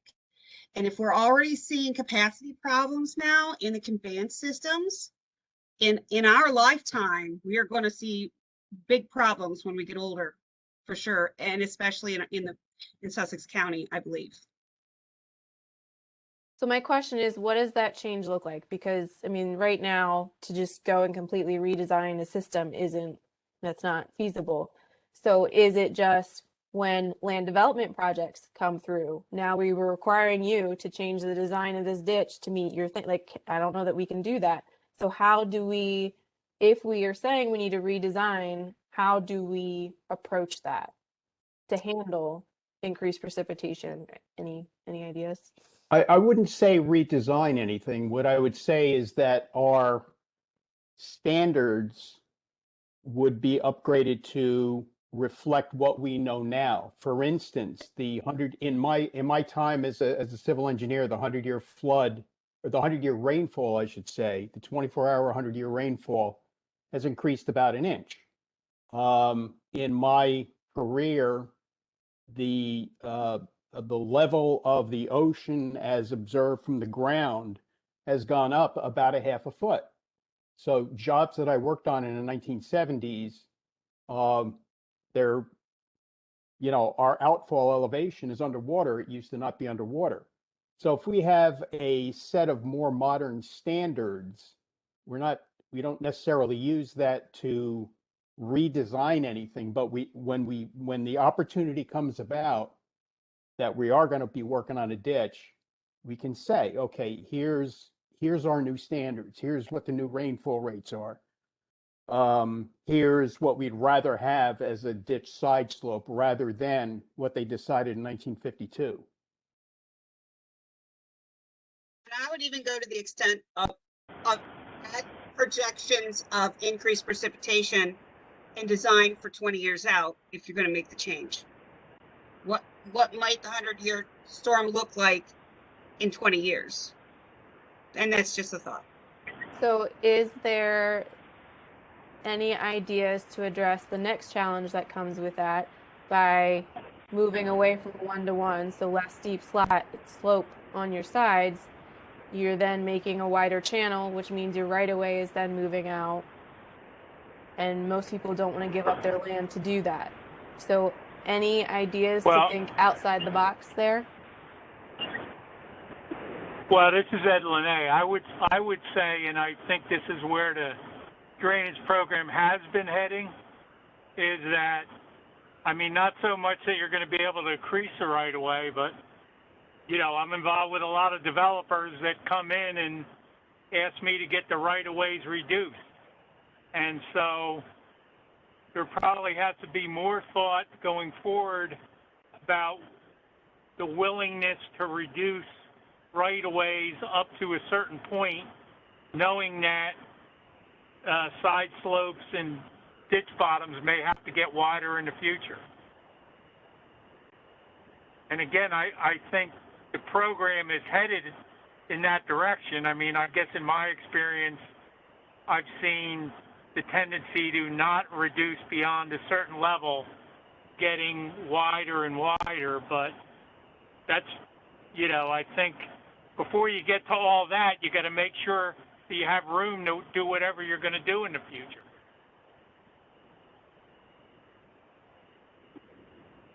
Yeah, so I think in general what we're trying to stick with so far is around 25 feet for like land development type projects. If they're requesting 25 feet, that is the minimum like large equipment can get through. So when it gets to that, in some instances, if it's appropriate, we've been putting maintenance responsibility on the development, because for the tax ditch to get in there is not always easy. But then that's a whole other Well, even at conversation. 25 feet, though, even if it's a development and you say we're going to let you go down to 25, they still need, and if there is capacity problems later on, well, it still needs to be wider than 25, because they're going to build right up, or they're going to get a lot line right up to 25. So I guess, I have a million clients that are ready to shoot Ed Lene if they heard him saying this, but it probably needs to be, I try to tend to, at least when I talk to people, steer them to 35 or 40 feet as a minimum versus 25.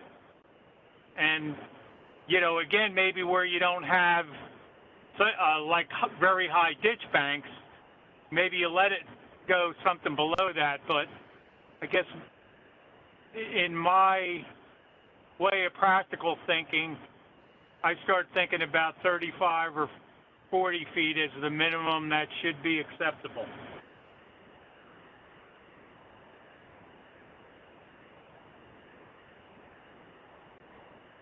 There's another tie-in that could be made here. In other states, surrounding states, they require buffers around waterways.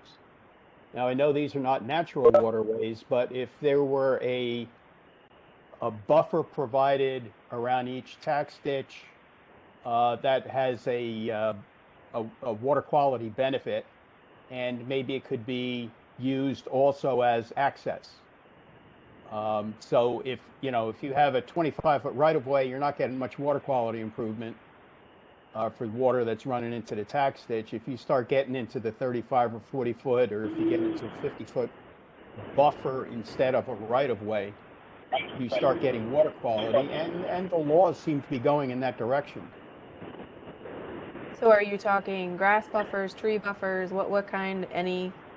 Which? Well, in other states, they give you for vegetation, I forget the term. You would get different water quality benefits depending upon what the cover is. For a tax ditch, you would not be allowed to have woody vegetation, which would give you a better benefit. But you could have grass providing, longer grass providing some water quality benefit, and the water quality benefit can depend upon the length, and it also depends upon the slope. At least where, the state I practiced in before, that's the way the regulatory regime works. I have a question that I think is kind of along this same topic, because I think one of the things that Brittany's saying is you can't go back and kind of like redesign tax ditches, existing tax ditches to accommodate increased rainfall and things like that. If I mischaracterize that, let me know. But I'm wondering, like, with drainage issues, rainfall, and those kind of factors, are we going to see a resurgence or are we anticipating a resurgence in creating new drainage networks or new ditch networks, you know, that feed into this to accommodate some of that load? Is that something that's kind of on the radar that anybody's thinking of?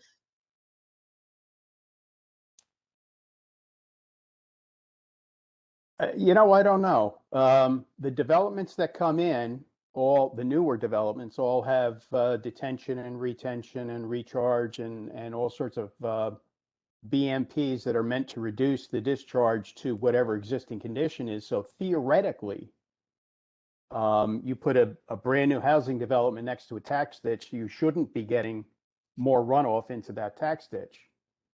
I don't. Personally, I'm not thinking in terms of you know, having to redesign or redevelop the tax ditches because there's new development and more runoff. I think the standards now are such that there won't be or should be minimally increased runoff if everybody follows the rules.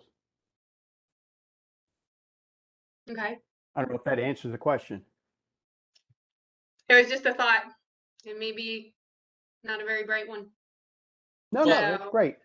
Something also to consider is that we may not be redesigning tax ditches, but we sure are redesigning the land. The tax ditches were put in largely in an agricultural situation, and they were meant to take runoff from ag fields so that they would plant and produce. Doesn't work so much in a housing development. So if we're putting in if we have a tax ditch in front of us and someone's put in a housing development, I don't see the harm in saying, all right, we have a new situation here. It's not an ag field anymore. Why can't we have a bigger tax ditch, a wider, you know, flatter slopes, and upgrade in these areas that have become urbanized or suburbanized? Oh, I think it just depends on who's paying for it. Yeah. If I'm someone else, a longtime resident, I don't want to pay to improve the ditch because of a land development plan. Well, that would be part of the land developer's responsibility, I would hope. Yeah. And who owns the land too? Yeah. Which I think dovetails what Amy's getting at. Well, Anthony had a hand up.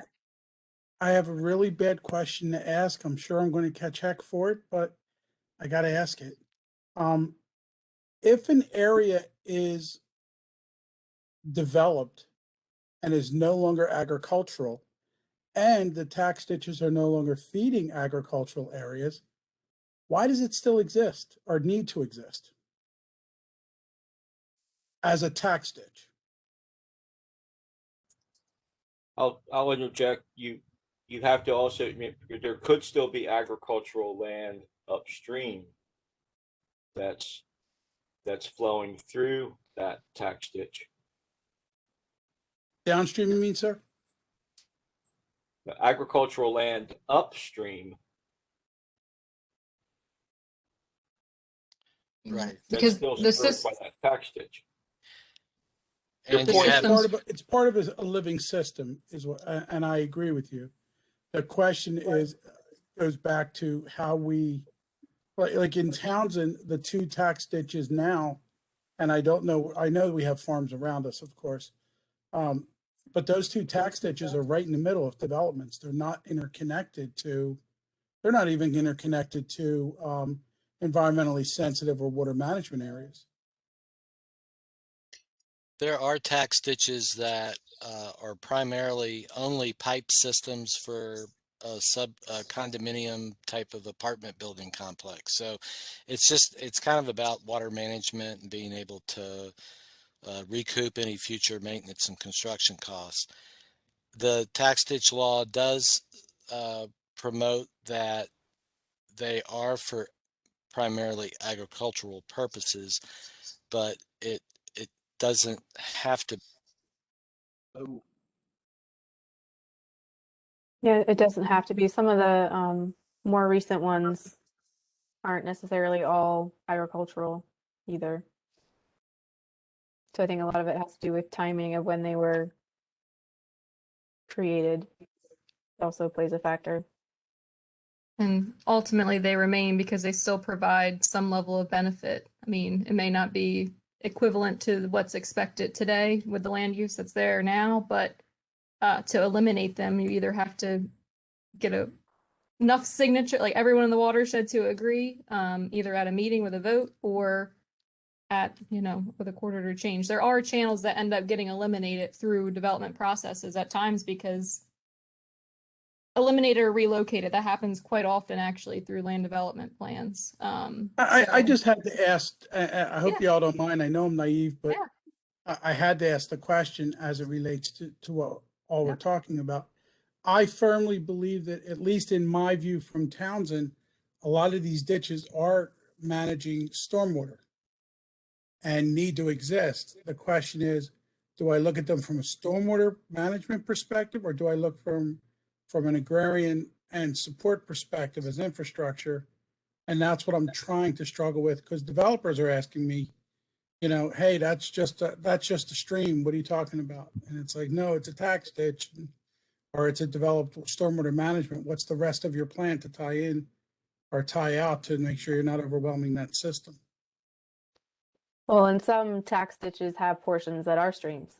So there is that component too. There is an avenue to dissolve a tax ditch, although it's quite a process. So, I mean, that does exist. But does anyone know of one that's been done? I don't. I wonder if Anthony's question there and the touching on kind of like the changing land use and more urban residents, we talked about taxables in one of the earlier sessions, and there's a note in here. Well, there's a couple notes, and I don't know if closing the ag and development gap is getting to that, but, needing to address the organization structure and participation, that it's really hard necessarily to get all the people in a room, right, to make decisions to increase taxes that support maintenance or to make decisions regarding the management of a ditch. Is that something that people see as a concern? And if so, kind of can anybody elaborate on that piece a little bit?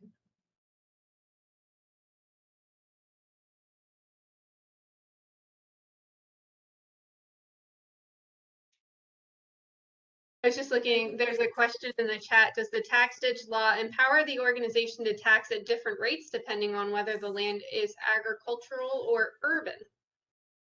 So it was framed as a question, but maybe kind of a comment or suggestion for something to look at. We will get into how taxes are created and assessed in our next session. It's not a short answer, but yes, land use is considered when assessing taxes. Upon formation, just upon formation only. And the tax rate levied has to be equivalent. So the properties could have that considered in the initial assessment, but it's all one rate that's assessed to that organization. To add a little clarity.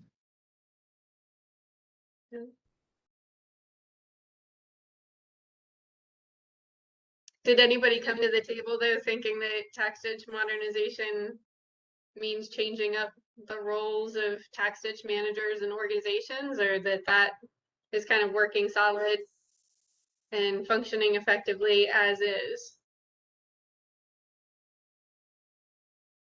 Or just wasn't on the radar?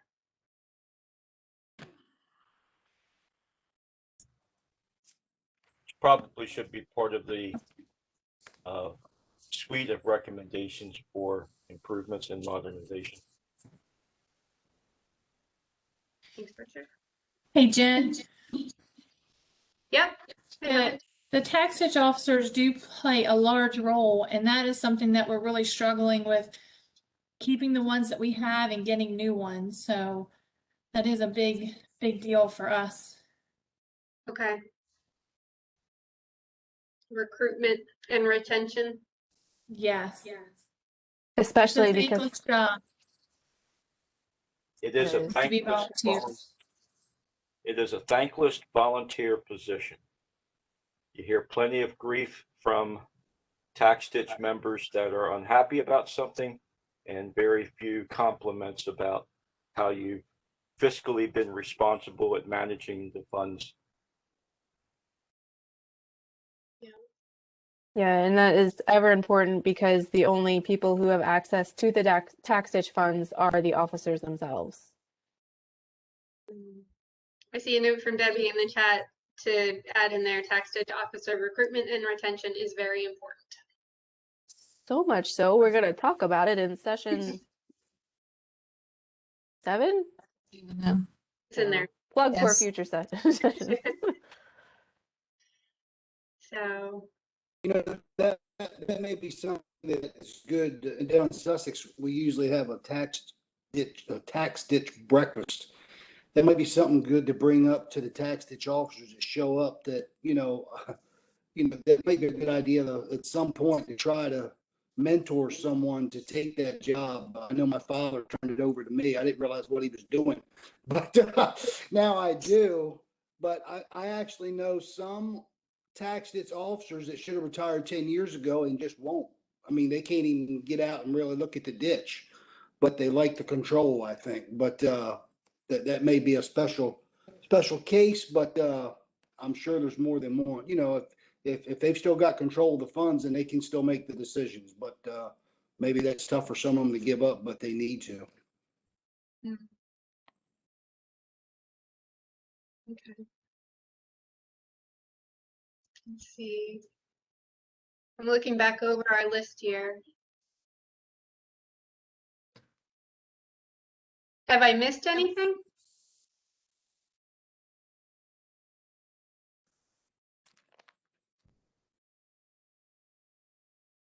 I have a question for tax ditch officers that are in the room here.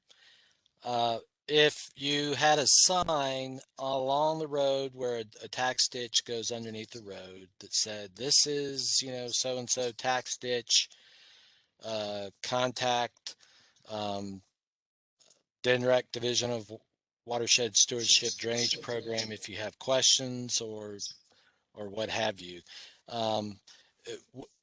That's just kind of a local recognition of that this is a tax ditch. Do you think that would be of use? I know it would be an expense, but would it be a use that just gives some kind of local triggers for people to think, oh, that's a tax ditch? And, or would that be a complete waste? John, this is Joel Wharton speaking. And what would be the purpose of the sign? Just to educate people about tax ditches, sort of? Yes, sir. The people that live there in that watershed, it would be a method of educating. Yeah. There is a tax ditch that did years ago pay for metal signs and put them along the right of way. I believe they're still there, Simpler Branch. Yeah, I've seen those. But it was a tax ditch.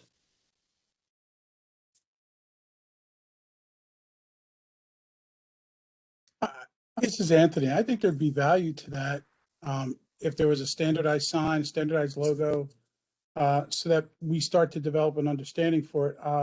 Especially, I know watershed signage to help control pollution into the watershed has been helpful in places like Pennsylvania and the like, and where there's feeders directly into aquifers or areas in New Jersey.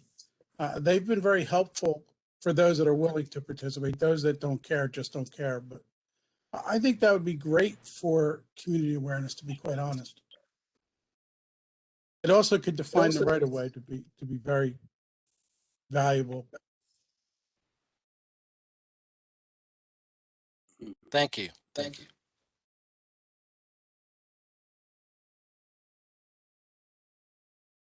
Okay.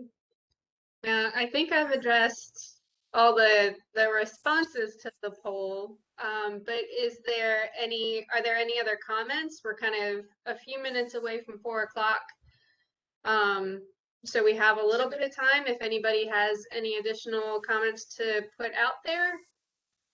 And we can also wrap up early if we've covered it all. This is Rick Mikowski. There was one item back under the funding portion.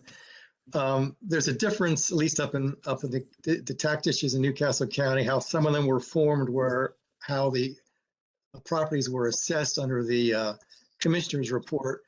I've got one tax ditch that has where everybody pays an equal amount, and as the developments have come in, each lot's been assessed. And so they collect a lot of money because they have 800 or 900 properties or parcels. Then I have tax ditches with like 12 or 14 landowners, and they're paying by by a certain assessed amount, and they just aren't able to increase it enough because there's such a few number of landowners. So there's some inequities in somehow in the funding mechanism, how some of them were set up initially back when they were formed. Okay. Good note. Thanks, Rick.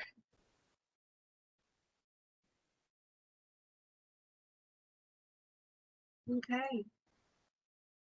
Everybody's pretty quiet. Sounds like we might be in a good place to wrap up for the day. I'm gonna give it a few more seconds. Wait, I have one more thing to say. And Michelle, All I right, see John? you there. Michelle, check me if I'm wrong. So we've talking about funding, we're talking about assessments, and I know we're going to talk about how things are set. But if you wanted to change the design or the assessment list, you're going to have to repetition Superior Court or to do a court order change to get over those hurdles. So is that right, Michelle? I mean, you really have such a great grasp on that.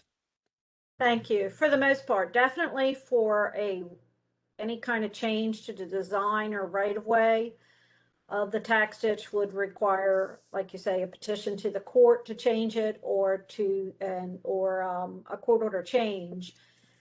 The assessment assigned based on land use and a modification to the tax ditch commissioner's assignment of those rates. I'm not 100% sure on that. I believe under the tax ditch amendment law section, it could possibly occur at an annual meeting with a vote of those taxables. It could be challenged if it's not fully executed correctly, I believe. But it's not been fully explored on our end yet. But I think it will come up because it keeps coming up with the cost that development is versus the ag and the change in that and the need to change a lot paying less than $1 a year in ditch tax, yet demanding a lot more in services sometimes than the farmer that's paying possibly thousands of dollars in ditch tax. So it has been brought up by tax ditch officers, but it's not been fully flushed out yet as to whether it could be done by a vote at the meeting. But specifically, any changes to the ditch on somebody's land either requires their consent or a court order from a judge. So you're right on the most part. I'm just not sure on the assessment part.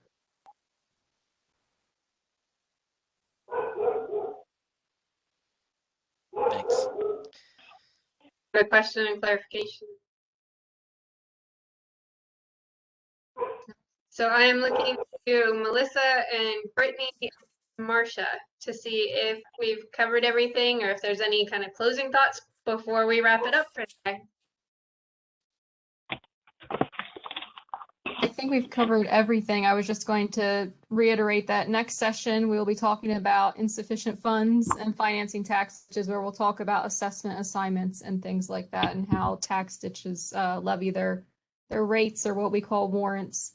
And hopefully actually, determine whether or not, I think Josh alluded to in his conversation or his note that he made, some tax ditches just simply can't collect sufficient funds given the assessments assigned and things like that. So we want to kind of dive into that a little bit in the next session. And that will be on Wednesday, August 4th, same time. So the 4th of August. Yeah, thank you for that. I forgot we had that extra slide in there to give people a cue for what to expect in the next session. So thanks. That's okay.